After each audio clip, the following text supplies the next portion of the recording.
Hello dear students, welcome to our channel educational goal. और आज हम लेसन देख रहे हैं class 12th MP board general English का लेसन 8 एंड्स एंड मीन्स, उद्देश्य और साधन। एंड्स मतलब कि उद्देश्य और मीन्स मतलब कि साधन। तो इस लेसन का वीडियो है, वैसे तो मैं 1 साल पहले ही बना चुका हूं जिसमें क्वेश्चन आंसर भी मौजूद है, लेकिन उसमें जो समरी है वो बहुत छोटी है और उसका डिस्क्रिप्शन बॉक्स में उसकी मैं वीडियो की लिंक दे रहा हूं। लेकिन आज हम इस लेसन की पूरी समरी को देखने जा रहे हैं। तो सबसे खास बात आपसे यही है कहना कि जिन्होंने भी अभी तक मेरे चैनल को सब्सक्राइब नहीं किया है वो तुरंत सब्सक्राइब कर लें। आपको पूरा सिलेबस क्लास 12th का हमारे चैनल पर मिल जाएगा। तो चलिए कहानी स्टार्ट करते हैं। तो जैसा कि मैंने आपको नाम बताया एंड्स एंड मीन्स की उद्देश्य और साधन। इस कहानी में क्या होता है कि एक संत है जो एक चोर के जीवन को बदल कर रख देते हैं, यानी कि संत के प्रवचन से चोर का जीवन बदल जाता है। तो कहानी कैसे कैसे मोड़ लेती हम देखते हैं। तो स्वामी अरवशु नाम के एक संत थे जो गंगा नदी के आसपास जो गांव थे उनमें वो घुमा करते थे अपने शिष्यों के साथ, और सभी गांवों से भिक्षा लिया करते थे। यानी कि भिक्षा मतलब कि भोजन पानी जो भी उन्हें मिल जाता था वो ग्रहण करके अपना काम चलाते थे और लोगों को प्रवचन देते थे। तो दिन के समय तो वो भिक्षा ग्रहण करते और रात्रि को वो जो भी उन्हें मिल जाता उसको सभी वो अपने शिष्यों के साथ ग्रहण करते, किसी भी पेड़ के तले या फिर अगर किसी ने बुला लिया उनको घर पे तो वहां पर वो भोजन ग्रहण करते हैं। तो एक शाम की बात है, स्वामी अरवशु एक बरगद के पेड़ के नीचे बैठ करके अपने भक्तों को प्रवचन दे रहे थे। जो भी वहां सुनने आए थे उनको प्रवचन दे रहे थे, एड्रेस कर रहे थे। और स्वामी अरवशु की एक खासियत थी कि वो बहुत अच्छे वक्ता थे।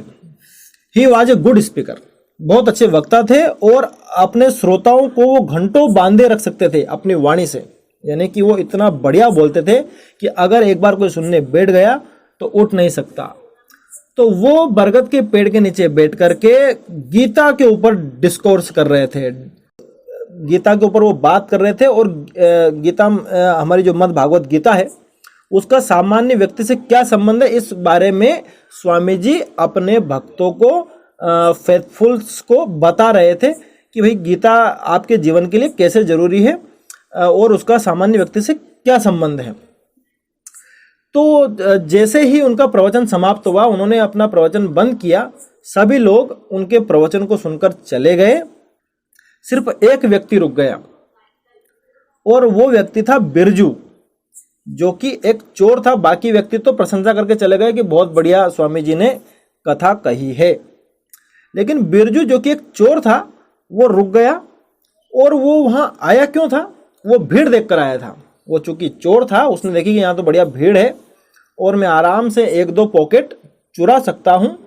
तो वो एक ऐसे व्यक्ति के पास जाकर बैठ गया जो देखने में अमीर लग रहा था, ताकि आसानी से इस भीड़ का फायदा उठा करके चोरी कर ली जाए।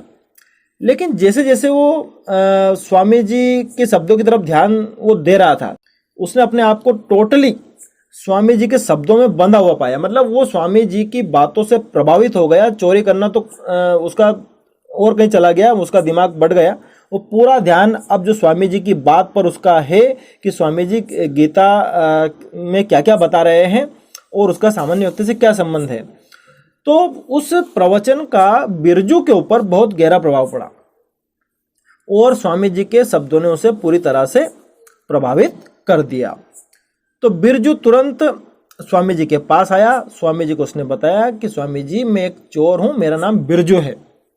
तो स्वामी जी ने उसके थोड़े से मजे ले लिए। स्वामी जी ने कहा कि बिरजू मेरे पास तुम्हें देने के लिए कुछ है तो है नहीं, एक काम करो तुम मेरी बुद्धि मेरे ज्ञान को चुरा लो।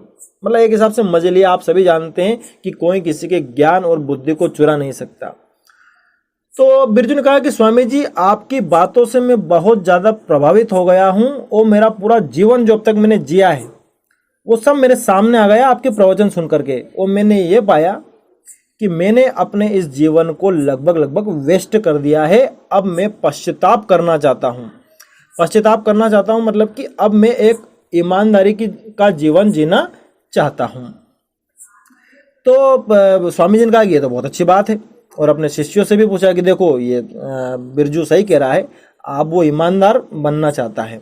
तो शिष्यों ने भी सिर हिला दिया कि बिल्कुल बिल्कुल ये तो बहुत अच्छी बात है। तो बिरजू ने फिर आगे कहा कि स्वामी जी मैं आपका शिष्य बनना चाहता हूँ और आपके साथ रहना चाहता हूँ। स्वामी जी बड़े शंका में चले गए कि भाई तुम ईमानदारी का जीवन जीना चाहते हो ये तो अच्छी बात है, लेकिन तुम हमारे साथ कैसे रह सकते हो? एक संत का जीवन बहुत कठिन होता है। तुम्हें बहुत आसान लगता होगा कि बढ़िया लोगों से मिल गया और उससे इनका काम चल गया। ऐसा नहीं है, एक संत का जीवन बहुत ही कठिन होता है। इसके लिए बहुत ही ज़्यादा डेडिकेशन और डिटर्मिनेशन चाहिए, यानी कि समर्पण और संकल्प चाहिए। तो बिरजू ने कहा कि स्वामी जी प्लीज आप मुझे अपने साथ रख लीजिए। अगर आपने मुझे स्वीकार नहीं किया तो मेरे पास दो ही रास्ते बचे हैं, या तो मैं अपने पुराने धंधे चोरी पर लौट जाऊं या अपने जीवन को समाप्त कर लूं। तो स्वामी जी ने आंखें बंद करी और कहा कि ठीक है बिरजू, आज से तुम हमारे जो शिष्य है उनमें से एक शिष्य तुम आज से हमारे हो, और आज से तुम हमारे ग्रुप का हिस्सा हो, यानी कि ये जो हम साथ में हम जाते हैं टोली जो हमारी है उसमें तुम भी हो। लेकिन सावधान रहना, बी केयरफुल। बी केयरफुल क्यों कहा? कि अगर तुम्हारा व्यवहार मुझे उस हिसाब से नहीं दिखा तो मैं तुम्हें इस हमारी जो टोली है, हमारा जो ग्रुप है, ये शिष्यों का जो समूह है सभी का, इसमें से तुम्हें मैं बाहर निकाल दूंगा। तो बिरजू ने तुरंत सिर हिला दिया कि वास्तव में बिरजू का हृदय परिवर्तन हुआ था। तो उसने स्वामी जी को साष्टांग प्रणाम किया और अगले दिन से वो भी स्वामी जी के जो शिष्य हैं उनके साथ हो लिया। उसने नए कपड़े पहने, अपना सिर मुड़वाया, नए भगवा कपड़े उसने पहने, और वो भी एक सन्यासी का जीवन अब जीने लग गया। स्वामी अरबासु ने उसका नया नाम भी रख दिया। उसका नया नाम अब बिरजू नहीं है, बिरजानंद है। और जहां कहीं भी अब स्वामी जी प्रवचन देते हैं, बिरजू की बात जरूर निकालते हैं और वो कहते हैं कि मेरे शब्दों को सुनकर एक क्रिमिनल भी सन्यासी बन जाता है। ये बात अब हर जगह स्वामी जी कहते हैं, क्योंकि उन्होंने देखा कि उनकी बात से एक व्यक्ति, एक जो चोर था, वो सही लाइन पर आ गया है। अब देखिए आगे क्या होता है कहानी में कि एक स्वामी जी और उनके शिष्य एक गांव के बाहर ही डेरा डालते हैं, पीपल के पेड़ के तले। गांव का नाम है लोबन गांव। ठंड थी तो स्वामी जी ने कहा कि भाई गांव में जाकर कोई लकड़ी लेके आ जाओ। गांव के बाहर उन्होंने डेरा डाला था कि गांव में कोई जाओ यार और लकड़ी लेके आ जाओ, बहुत ज़्यादा ठंड है। तो बिरजू तुरंत खड़ा हो गया। बिरजू ही वास्तव में शिष्य है, क्योंकि बिरजू का हृदय परिवर्तन हुआ है। तो बिरजू जो था वो तुरंत खड़ा हो गया और सीधा गांव की तरफ चला गया। उसने देखा कि रात्रि हो चुकी है, बहुत ज़्यादा अंधकार है। तो बिरजू नहीं चाहता था कि वो किसी को भी रात्रि के समय में डिस्टर्ब करे। वो ये देख रहा था कि कोई भी उसको जागता हुआ अगर मिल जाए तो उससे वो लकड़ी ले लेगा। इतने में ही बिरजू एक आवाज़ सुनता है, और आवाज़ चिर परिचित आवाज़ है, यानी कि उसने पहले सुन रखी है।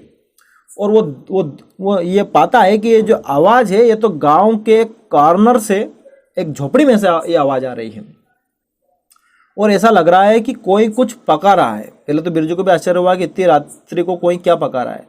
तुरंत बिरजू उस झोपड़ी तरफ चला गया, और उसमें एक खिड़की थी। बिरजू उसी खिड़की में से अपने जो टॉयस होते हैं, यानी कि अपने जो पैरों के जो अंगूठे होते हैं, उन पर खड़ा होकर के उस खिड़की में से झांकता है। वो क्या देखता है? वो देखता है कि एक महिला है, एक युवती है, जिसकी साड़ी जो फटी पुरानी है, और वो चूल्हे के पास बैठी है, और चूल्हे पर एक तवा रखा हुआ है, और दो बच्चे जो हैं, एक 5 साल की लड़की और 4 साल का लड़का, वो दोनों कॉर्नर में सटक कर बैठे हुए हैं। तो और वो दोनों जो लड़के और लड़की हैं वो बहुत ही दुबले पतले हैं। जैसे ही बिरजू देखता है, वो क्या पाता है कि जो माता है वो कुछ अजीब कार्य कर रही है। वो क्या कर रही है कि वो कुछ पानी की बूंदें लेती है और तवे पर छिड़क देती है।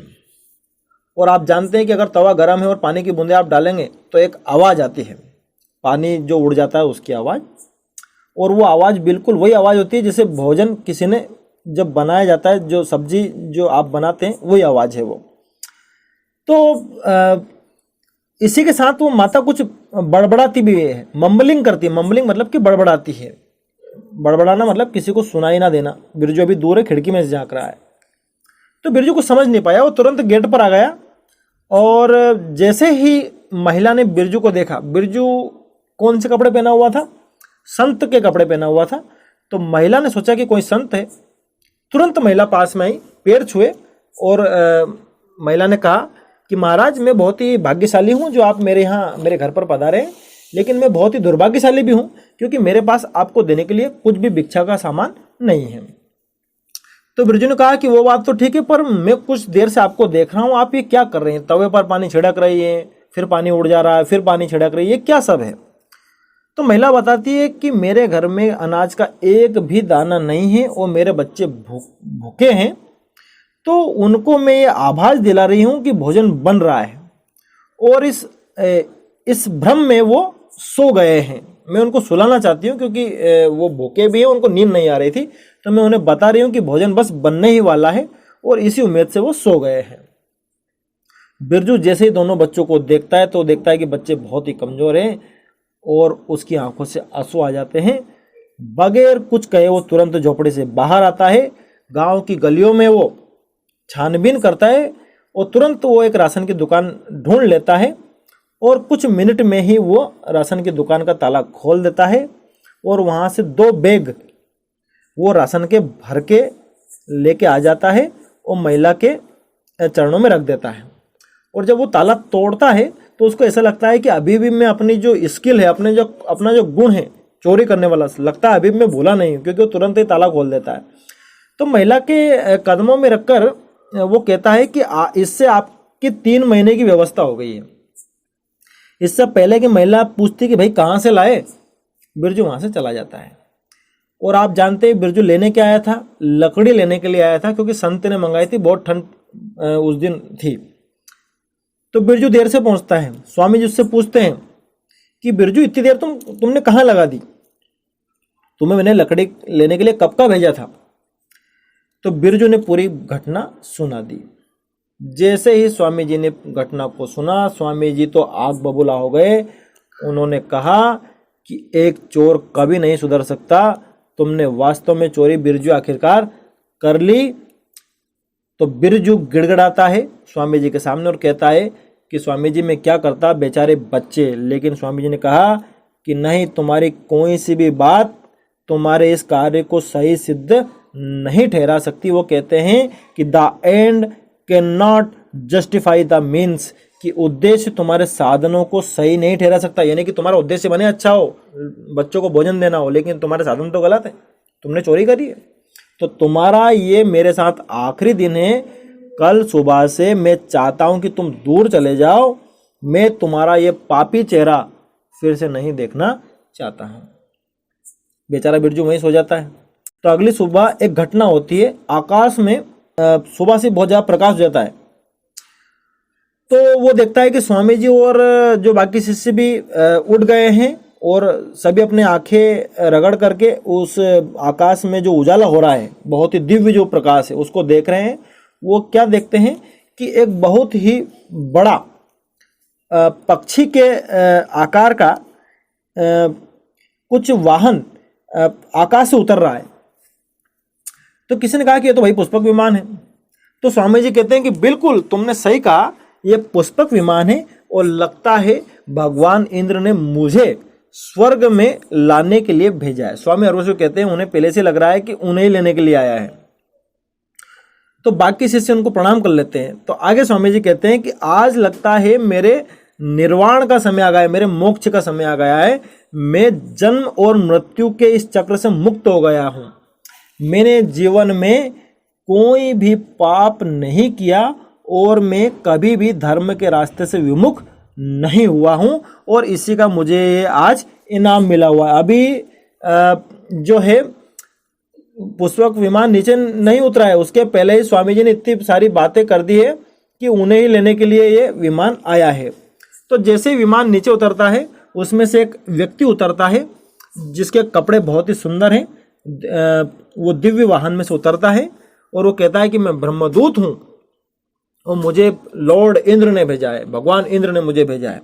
इतने में स्वामी जी कहते हैं कि हाँ हाँ मैं पहले से जानता हूं, मैं अपने शिष्यों को यही बात बता रहा था, मैं आपके साथ चलने के लिए तैयार हूं। और स्वामी जी कदम भी बढ़ा देते हैं। तो ब्रह्मदूत कहता है कि भैया मैं तुम्हें लेने के लिए नहीं आया हूं, मैं तो उसको लेने के लिए आया हूं। इशारा करता है ब्रह्मदूत। तो स्वामी जी ने कहा कि मुझे लेने के लिए नहीं आए, और इशारा किसकी तरफ है? बिरजू तरफ, कि आप उसे लेने के लिए आए, वो तो एक चोर है। कि वो चोर है वो ठीक है, लेकिन पिछली रात्रि उसने जो कार्य किया है उससे आपके सारे गुण दब चुके हैं, यानी कि उसका जो पिछली रात्रि का जो कार्य था वो कहीं श्रेष्ठ है आपके जीवन भर के कार्यों से। अगर उद्देश्य अच्छा है तो साधनों का कोई महत्व नहीं रह जाता है। मैं इस लाइन को बोल देता हूं, if the end is noble then the means are not all that important. हाँ, इवन दो बिरजूस means were improper his virtuous. हाँ, ये माना हमने कि बिरजू के जो साधन थे वो गलत थे, लेकिन उसका जो उद्देश्य था वो बहुत ही पवित्र था। यद्यपि बिरजू का तरीका गलत था, लेकिन बिरजू का उद्देश्य बहुत ही अच्छा था। तो ये बात कहते हुए जो ब्रह्मदूत है वो बिरजू को अपने साथ लेकर चल देते हैं। बिरजू पीछे पीछे चलता है, पुष्पक विमान की तरफ आगे बढ़ जाता है, और जो संत है और उनके शिष्य हैं वो बिरजू को और ब्रह्मदूत को देखते ही रह जाते हैं। तो इस तरह से ये कहानी एक शिक्षाप्रद कहानी है, और इस कहानी को लिखा है रामेंद्र कुमार ने। तो डियर स्टूडेंट्स, अगर आपको कहानी अच्छी लगी हो तो अपने दोस्तों के साथ इस वीडियो को शेयर करें, और जिन्होंने भी अभी तक चैनल सब्सक्राइब नहीं किया है वो तुरंत सब्सक्राइब कर लें, और हमारे चैनल के प्लेलिस्ट पर जाकर देखें, आपको टोटल सिलेबस 12th क्लास का मिल जाएगा।